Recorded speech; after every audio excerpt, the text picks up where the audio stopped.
በካርታ ላይ ስትታይ ትንሽ ነጥብ የምታክል የራሷ ጦር ሰራዊት፣ የራሷ ህገ መንግስት፣ የራሷ መገበያያ ገንዘብ ያላት ነገር ግን በዓለም አቀፍ ደረጃ እንደ ሀገር እውቅና የተነፈጋት ምድር።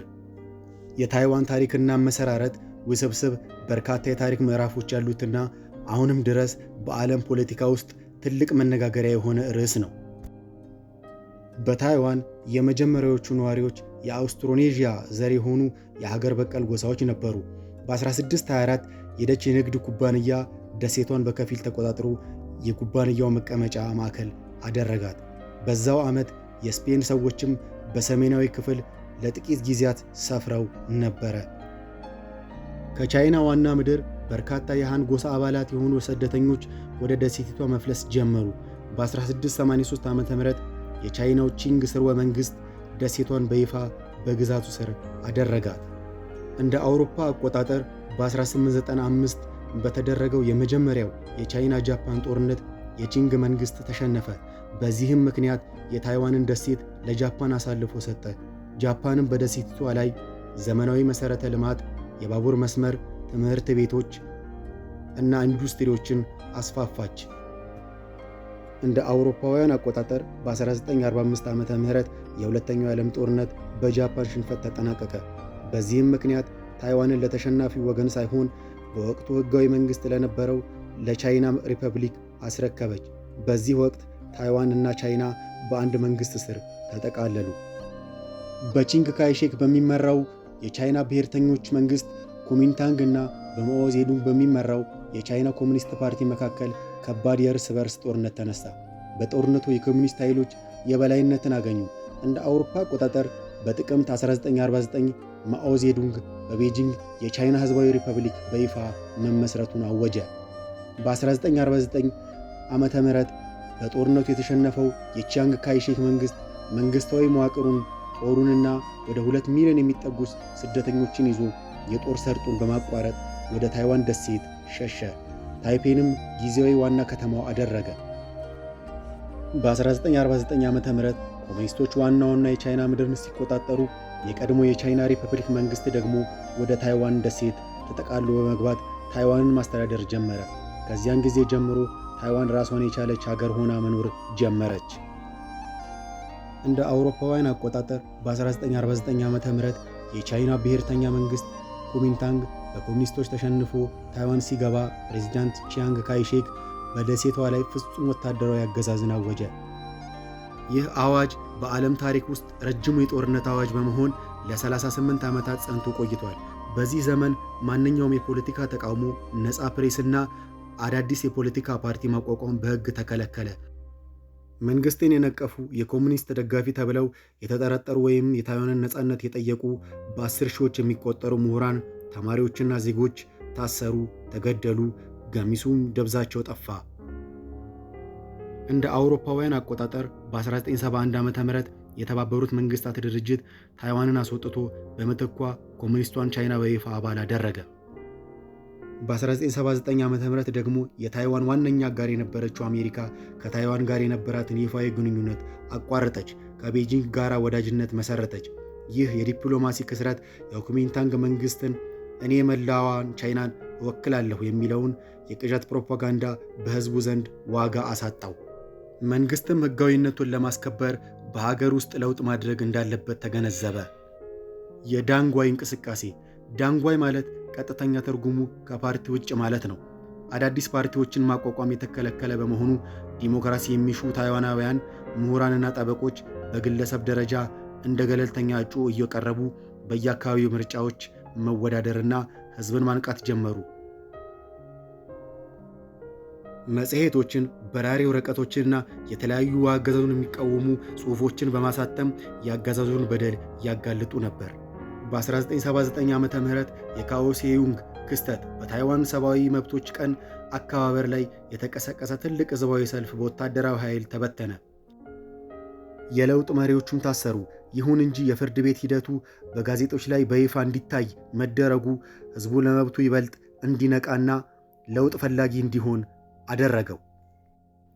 በ1975 ዓ.ም ቺንግ ካይሼክ ሲሞቱ ልጃቸው ቺንግ ቹዋንግ ኩዋ ስልጣን ያዙ። እሳቸውም አምባገነን የነበሩ ቢሆንም የዘመኑን መለወጥና የሕዝቡን የነፃነት ፍላጎት ተረዱ። ስልጣን በኃይል ብቻ አይቀጥልም የሚለውን በመገንዘብ ታሪካዊ እርምጃዎችን መውሰድ ጀመሩ። በ1986 ዓ.ም ለውጥ ፈላጊዎች ሕጉን በመጣስ የዲሞክራሲያዊ ፕሮግሬሲቭ ፓርቲ የተባለ የተቃዋሚ ፓርቲ አቋቋሙ። ፕሬዚዳንቱ መሪዎቹን ከማሰር ይልቅ በዝምታ አለፏቸው። ይህም ፓርቲው በሕጋዊ መንገድ እንዲንቀሳቀስ መንገድ ከፈተለት። በ1987 ዓ.ም የማርሻል ሎ መነሳት ለ38 ዓመታት የቆየው የአስቸኳይ ጊዜ አዋጅ በይፋ ተነሳ። ዜጎች በነፃነት የመደራጀት፣ ጋዜጦችን የማተምና ሐሳባቸውን የመግለጽ መብት አገኙ። በ1988 ዓ.ም ፕሬዚዳንት ቺያንግ ቺንግ ኩዋ ሲያርፍ በታሪክ ለመጀመሪያ ጊዜ ሊዩ ሆዩ ፕሬዚዳንት ሆኑ። እሳቸው የታይዋን ዲሞክራሲ አባት በመባል ይታወቃሉ። በ1990 ዓ.ም በሺዎች የሚቆጠሩ ተማሪዎች በዋና ከተማዋ ላይ በመሰብሰብ ሙሉ የፖለቲካ ለውጥ ጠየቁ። ፕሬዚዳንት ሊ ከተማሪዎቹ ጋር ሰላማዊ ውይይት በማድረግ ጥያቄያቸውን ተቀበሉ። በ1991 ዓ.ም ለ40 ዓመታት ሳይመረጡ ስልጣን ላይ የቆዩትን የፓርላማ አባላት በሙሉ በክብርና በጡረታ ተሰናበቱ። በምትኩ በዲሞክራሲያዊ መንገድ አዳዲስ የፓርላማ አባላት ምርጫ ተካሄደ። በ1996 ዓ.ም በታይዋን ታሪክ ሕዝቡ ለመጀመሪያ ጊዜ የሀገሪቱ ፕሬዝዳንት በራሱ ቀጥተኛ ድምፅ መረጠ። ቻይና ሕዝቡ ምርጫ እንዳይመርጥ ለማስፈራራት ወደ ታይዋን ባህር ሰርጥ ሚሳኤሎችን ብትተኩስም የታይዋን ሕዝብ ግን ሳይፈራ ወጥቶ መረጠ። ሊ ሆዩም በድጋሚ ተመረጡ። የዲሞክራሲው ሂደት ፍጹም ማረጋገጫ ያገኘው እንደ አውሮፓውያን አቆጣጠር በ2000 ዓ.ም በተካሄደው ምርጫ ነው። ለ50 ዓመታት ሀገሪቱን የገዛው የኬኤምቲ ፓርቲ ተሸንፎ የቀድሞ ተቃዋሚ ፓርቲ ዲፒፒ መሪ የነበሩት ቼን ሹዋዮ ቢያን ፕሬዚዳንት ሆኑ። ስልጣን ከአንዱ ፓርቲ ወደ ሌላው ፓርቲ ያለምንም ረብሻ በሰላማዊ መንገድ ተሸጋገረ። ዛሬ ታይዋን በዓለም አቀፍ የዲሞክራሲ መለኪያዎች ኢንዴክስ መሠረት በእስያ ቁጥር 1 ዲሞክራሲያዊት ሀገር ተብላ ትጠቀሳለች። ከወታደራዊ አምባገነንነት በመነሳት የፕሬስ ነፃነት፣ የሰብአዊ መብት መከበር፣ ነፃ ምርጫ የተረጋገጠባት ጠንካራ ዲሞክራሲያዊት ሀገር ለመሆን በቅታለች። እንደ አውሮፓ አቆጣጠር በ1945 ዓ.ም የሁለተኛው የዓለም ጦርነት ሲያበቃ ታይዋን ለ50 ዓመታት ከቆየችበት የጃፓን ቅኝ ግዛት ነፃ ወጣች። የጃፓን አስተዳደር ጥሎት የሄደው መጠነኛ የባቡር መስመር፣ የኤሌክትሪክ ኃይል አውታርና የመስኖ መሠረተ ልማት ቢኖርም አብዛኛው የኢኮኖሚ መዋቅር በጦርነት ምክንያት ወድሞ ነበር። እንደ አውሮፓውያን አቆጣጠር በ1949 ዓ.ም በቻይና የእርስ በርስ ጦርነት በኮሚኒስቶች የተሸነፈው የቺያንግ ካይሼክ ብሔርተኛ መንግሥት ከ2 ሚሊዮን በላይ ወታደሮች፣ የመንግሥት ሠራተኞችና ምሁራን ጋር ወደ ታይዋን ተሰደደ። ይህ ድንገተኛ የሕዝብ ቁጥር መጨመር በአገሪቱ ላይ ከፍተኛ የምግብ እጥረትና የዋጋ ንረት አስከተለ። በ1951 ዓ.ም የኮሪያ ጦርነት መፈንዳትን ተከትሎ አሜሪካ ታይዋን በኮሙኒስት ቻይና እጅ እንዳትወድቅ ለመከላከል ስልታዊ ውሳኔዎችን አሳለፈች። ከ1951 እስከ 1965 ዓ.ም ባለው ጊዜ ውስጥ አሜሪካ ለታይዋን ወደ 1.5 ቢሊዮን ዶላር የሚጠጋ የኢኮኖሚና የቴክኒክ እርዳታ ሰጠች። ይህ እርዳታ በሦስት ዋና ዋና መንገዶች ሥራ ላይ ውሏል። የዋጋ ንረትን በማረጋጋት ረገድ የውጭ ምንዛሪና የምግብ ዋስትናን በማረጋገጥ እንደ ኤሌክትሪክ፣ መንገድ እና የባቡር መስመር ያሉ መሠረተ ልማቶችን እንደገና ለመገንባት ዋለ። የአገር ውስጥ የቴክኖሎጂና የግብርና ባለሙያዎችን ለማሰልጠንም ረዳ። በ1953 ዓ.ም የተጀመረውን የላቀ የግብርና ማሻሻያ ፕሮግራም የመሬት ባለቤትነትን ከባለሀብቶች ወደ አነስተኛ አርሶ አደሮች አዛወረ። ይህም ሁለት ዋና ዋና ግቦችን አሳክቷል። የአርሶ አደሩ ምርታማነት በከፍተኛ ሁኔታ ጨመረ። አገሪቱም ራሷን እንድትመግብና ለኢንዱስትሪ የሚሆን የካፒታል ቁጠባ እንድታከማች አደረገ። የቀድሞ የመሬት ባለቤቶች በካሳ መልክ የኢንዱስትሪ ኩባንያዎችን አክሲዮን እንዲወስዱ ተደረገ። ይህም የሀገር ውስጥ ባለሀብቶች ፊታቸውን ወደ ማኑፋክቸሪንግ እንዲመልሱ አበረታታ። በ1966 ዓ.ም ታይዋን በዓለም የመጀመሪያውን የኢንዱስትሪ ዞን በካሆሴዩንግ መሰረተች። እነዚህ ቀጠናዎች የሚከተሉትን ጥቅሞች አስገኝተዋል። ከቀረጥ ነፃ የሆኑ ጥሬ ዕቃዎችን በማስገባት ለውጭ ሀገር ባለሀብቶች ምቹ የሕግና የግብር ማበረታቻዎችን፣ ረካሽ የሰው ኃይል ጉልበትን አቅርቦት ፈጥረዋል። ይህ ስትራቴጂ የውጭ ቀጥታ ኢንቨስትመንትን በመሳብ ታይዋን በጨርቃጨርቅ፣ የጫማ፣ የፕላስቲክና ቀላል የኤሌክትሮኒክስ ዕቃዎችን ዋነኛ ላኪ እንድትሆን አደረጋት። በ1970ዎቹ ታይዋን ከቀላል ኢንዱስትሪዎች ወደ ከባድ ኢንዱስትሪዎች በመሸጋገር ግዙፍ ፕሮጀክቶችን መገንባት ጀመረች። የብረታ ብረት ፋብሪካዎች፣ የመርከብ ግንባታና የፔትሮኬሚካል ኢንዱስትሪዎች ተመሰረቱ። በርካታ መንገዶች፣ አውሮፕላን ማረፊያዎችና የኒውክሌር ኃይል ማመንጫ ተገነቡ። ይህ ሽግግር ሀገሪቱ ለቀጣይ የቴክኖሎጂ ዘመን የምትፈልገውን የኢንዱስትሪ መዋቅር አስተማማኝ መሠረተ ልማት ፈጠረላት። በ1980 ዓ.ም የተቀጣሪ ሰራተኞች ደሞዝ እየጨመረ በመምጣቱ ታይዋን በዝቅተኛ ወጪ ማምረት ላይ ብቻ ተመስርታ መቀጠል እንደማትችል ተረዳች። በመሆኑም ትኩረቷን ወደ ከፍተኛ ቴክኖሎጂ አዞረች። በመንግሥት የተቋቋመው የኢንዱስትሪ ቴክኖሎጂ ምርምር ተቋም ኢንዱስትሪያል ቴክኖሎጂ ሪሰርች ኢንስቲትዩት የቴክኖሎጂ ሽግግርን በመምራት ረገድ ወሳኝ ሚና ተጫውቷል። እንደ አውሮፓውያን አቆጣጠር በ1980 ዓ.ም የተመሠረተው የሴንቹዋ ሳይንስ ፓርክ የታይዋን ሲሊከን ቫሊ በመባል ይታወቃል። ፓርኩ የተገነባው ስልታዊ በሆነ መንገድ በሁለት ታዋቂ የቴክኖሎጂ ዩኒቨርሲቲዎች አቅራቢያ ነው። ይህ ስብስብ በምርምርና በማምረት መካከል ቀጥተኛ ትስስርን ፈጠረ። በውጭ ሀገር በተለይ በአሜሪካ ይኖሩ የነበሩ ታይዋናውያን የቴክኖሎጂ ባለሙያዎች ወደ ሀገራቸው ተመልሰው ኩባንያዎችን እንዲመሰርቱ ሳበ። ከ1990 እስከ 2000 ዓ.ም ባሉት ዓመታት ታይዋን የዓለም የኮምፒውተርና የኤሌክትሮኒክስ ዕቃዎች ማምረቻ ማዕከል ሆነች። በተለይም ሴሚኮንዳክተርን በማምረት ረገድ ማንም ሊወዳደራት የማይችለውን ስትራቴጂ ቦታ ያዘች። ቲኤስኤምሲ የራሳቸውን ዲዛይን ለሚያደርጉ ግን ማምረቻ ፋብሪካ ለሌላቸው የዓለም ግዙፍ ኩባንያዎች እንደ አፕል፣ ኔቫዳ እና ኤኤምዲ ቺፕስ ብቻ የሚያመርትበትን አዲስ የንግድ ሞዴል ፈጠረ። ይህም ታይዋን የዓለም የቴክኖሎጂ የማይነጥፍ ሞተር እንድትሆን አደረጋት። የታይዋን የኢንዱስትሪ ጥንካሬ የሚመነጨው በጂኦግራፊያዊ አቀማመጥ ከተቀራረቡ አነስተኛና መካከለኛ ኢንተርፕራይዝ ስብስብ ነው። ለምሳሌ የአንድ ምርት ዲዛይን፣ ማሸጊያ፣ የጥራት ፍተሻ እና ጭነት በጥቂት ኪሎ ሜትሮች ርቀት ውስጥ ባሉ የተለያዩ ፋብሪካዎች በፍጥነት መጠናቀቁ ነው። የታይዋን የሴሚኮንዳክተር ኢንዱስትሪ ከኢኮኖሚ ጥቅም ባለፈ የሀገር ደህንነት መጠበቂያ ጋሻ ሆኖ ያገለግላል። በታይዋን ላይ የሚደርስ ማንኛውም የጦርነት ሆነ የደህንነት ስጋት መላው ዓለምን የቴክኖሎጂ፣ የተሽከርካሪና የሕክምና መሳሪያዎች መስመር ያስተጓጉላል። በመሆኑም እንደ አሜሪካ ያሉ ሀያላን ሀገራት የታይዋንን ሰላምና መረጋጋት ለመጠበቅ ይገደዳሉ። የታይዋን የኢንዱስትሪ እድገት ታሪክ በተፈጥሮ ሀብት እጥረትና በጂኦፖለቲካዊ ጫና ውስጥ ያለች ሀገር እንዴት አርቆ አሳቢ በሆነ የመንግስት ፖሊሲ፣ በላቀ የሰው ኃይል ልማትና በቴክኖሎጂ ፈጠራ የዓለምን የኢኮኖሚ አቅጣጫ መለወጥ እንደምትችል የሚያሳይ ሕያው ማረጋገጫ ነው። የታይዋን ስልታዊ ጉዞ ዛሬም ድረስ ለብዙ በማደግ ላይ ላሉ ሀገራት እንደ ትልቅ የኢኮኖሚ ሞዴል ተጠቃሽ ነው። የታይዋን ዘመናዊ ከተሞች አመሰራረት ታሪክ ረጅምና ውስብስብ በሆኑ የፖለቲካና የኢኮኖሚ ለውጦች ውስጥ ያለፈ ነው። ዛሬ የምናያቸው ታላላቅ ከተሞች መሠረት የተጣለው በተለያዩ የታሪክ አጋጣሚዎች፣ በተለይም በባዕዳን ኃይሎች ይዞታ ስር በነበሩበት ወቅት ነው። በ17ኛው እና በ18ኛው ክፍለ ዘመን ታይዋን በቻይናው የኪንግ ሥርወ መንግሥት ቁጥጥር ስር በነበረችበት ወቅት ከተሞች የተመሠረቱት በዋናነት በግብርናና በባህር ማዶ ንግድ ላይ ነበር። ታይዋን ለዘመናዊ ከተማነት የበቃችው በጃፓን ቅኝ ግዛት ዘመን ነው። ጃፓናውያን ታይዋንን የኢንዱስትሪና የግብርና ማዕከል ለማድረግ ሰፊ የከተማ ፕላን ነደፉ። የባቡር መስመሮች፣ ዘመናዊ መንገዶችና የወደብ መሠረተ ልማቶች ተገነቡ። ይህም ሰሜናዊና ደቡባዊ ታይዋንን በማገናኘት የከተሞችን እድገት አፋጠነ። ጃፓናውያን ደሴቲቱን የፖለቲካ ማዕከል በማድረግ የፈረንሳይዋን ፓሪስ ከተማን ፕላን አርአያ የተከተሉ ሰፋፊ መንገዶችን፣ የመንግሥት መስሪያ ቤቶችን እና የሕዝብ መናፈሻዎችን ገነቡ።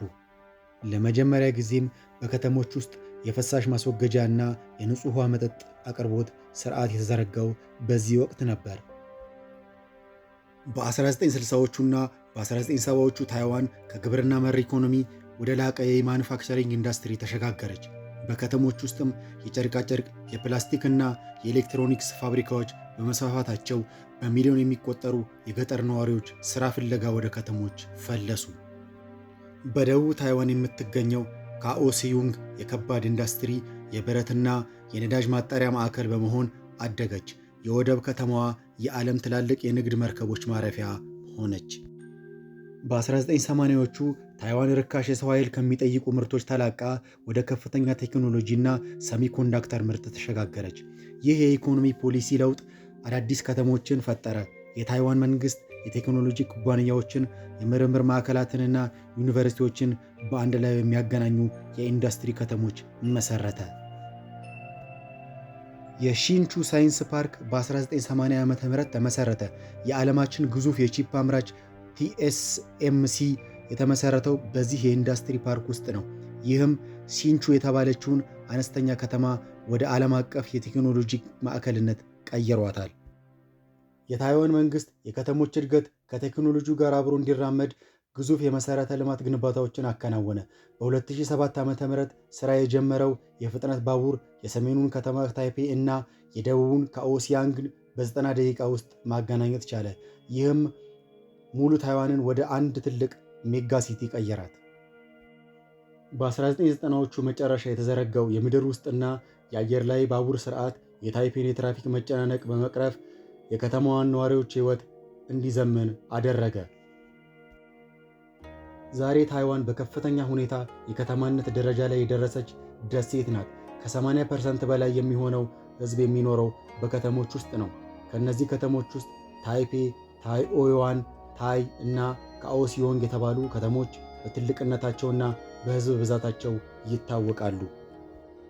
በእያንዳንዱ ከተማ የሚገኙ የምሽት ገበያዎች የታይዋን ከተሞች የባህልና የኢኮኖሚ የደም ስር ናቸው። የከተማ ነዋሪዎች ማህበራዊ ሕይወት የሚንጸባረቅባቸው ስፍራዎች ናቸው። ከዘመናዊ ሰማይ ጠቀስ ሕንፃዎች ጎን የጃፓን ቅኝ ግዛትን የሚያስታውሱ ሕንፃዎችና የቻይናውያን ጥንታዊ ቤት አምልኮዎች ተጠብቀው ይገኛሉ። የሕንፃው ንድፍ የቀርከሃ ተክል የሚመስል ሲሆን ይህም ቀጣይነት ያለው እድገትንና ጥንካሬን ያመላክታል። ውስጡም በ8 የተለያዩ ክፍሎች የተከፈለ ሲሆን 8 ቁጥር በቻይናውያን ባህል መሰረት ለሀብትና ለእድገት የተመረጠ ነው ተብሎ ይታመናል። ታይፔ በመሬት መንቀጥቀጥና በታይፉን ማዕበል ቀጠና ውስጥ ስለምትገኝ ይህንን አደጋ ለመቋቋም በሕንፃው 87ኛና 92ኛ ፎቆች መካከል 660 ቶን የሚመዝን ግዙፍ የወርቅ ቅብ ያለው ፔንዱለም ተንጠልጥሏል። ይህም መሳሪያ ሕንፃው በከባድ አውሎ ንፋስ እንዳይወዛወዝ ያደርገዋል። የታይዋን ሕንፃዎች ከቀደሙት የጃፓን ቅኝ ግዛት ዘመን ሕንፃዎች እስከ ዛሬዎቹ የሥነ ምህዳር ተስማሚ አረንጓዴ ሕንፃዎች ድረስ ሰፊ የታሪክ ጉዞን ያሳያሉ። ታይፔ ለዓለም አቀፍ ነጋዴዎች፣ ለቱሪስቶችና ለቪአይፒ እንግዶች የሚመጥኑ እጅግ ዘመናዊና ታሪካዊ ሆቴሎች አሏት። እነዚህ ሆቴሎች ማረፊያ ብቻ ሳይሆኑ የራሳቸው ታሪክ ያላቸው የከተማዋ መዳረሻዎች ናቸው። የታይፔ እውነተኛ ሕይወት የሚጀምረው ፀሐይ ስትጠልቅ በሚነቁት የሌሊት ገበያዎችና ጥንታዊ ጎዳናዎች ላይ ነው። ሺሊን የሌሊት ገበያ በታይፔ ውስጥ ትልቁና ታዋቂው የሌሊት ገበያ ነው። መንገዶች ሙሉ በሙሉ በእግረኞችና ምግብ አቅራቢዎች የተሞሉ ናቸው። የታይዋን ወታደራዊ አቅም እንዲህ በቀላሉ የሚታይ አይደለም። በአሜሪካና በታይዋን ወይም በይፋዊ ስያሜዋ የቻይና ሪፐብሊክ መካከል ያለው ግንኙነት በዓለም የጂኦፖለቲካ ውስጥ ስልታዊ ከሆኑ ግንኙነቶች ውስጥ አንዱ ነው። ይህ ግንኙነት በታሪክ በርካታ ውጣ ውረዶችን ያሳለፈ ሲሆን በአሁኑ ጊዜ አሜሪካ የታይዋን ዋነኛ ወታደራዊ፣ ኢኮኖሚያዊና ዲፕሎማሲያዊ ጋሻ በመሆን ታገለግላለች። በአሜሪካና በታይዋን መካከል ያለው ወታደራዊና ፖለቲካዊ ግንኙነት በይፋ የጀመረው ከሁለተኛው የዓለም ጦርነት በኋላ እና የቻይና የእርስ በርስ ጦርነት ማብቃትን ተከትሎ ነው። አሜሪካ መጀመሪያ ላይ በታይዋን ጉዳይ ጣልቃ የመግባት ፍላጎት አልነበራትም። ነገር ግን በ1950 የኮሪያ ጦርነት ሲቀሰቀስና ኮሚኒዝም በእስያ እየተስፋፋ ሲመጣ የአሜሪካው ፕሬዝዳንት ሃሪ ትሩማን የአሜሪካን 7ኛ የባህር ኃይል እዝ ወደ ታይዋን ወሽመጥ በመላክ ቻይና ታይዋንን እንዳትወር ተከላከለ። የታይዋን ወታደራዊ አቅም በቁጥር አነስተኛ ቢሆንም በቴክኖሎጂ የተራቀቀና በተራራማው መልክዓ ምድሯ የተጠበቀ በራሷ ወታደራዊ ኢንዱስትሪ የሚደገፍና እጅግ አውዳሚ የሆኑ ሚሳኤሎችና የአየር መከላከያ መሳሪያዎችን እየታጠቀ ነው።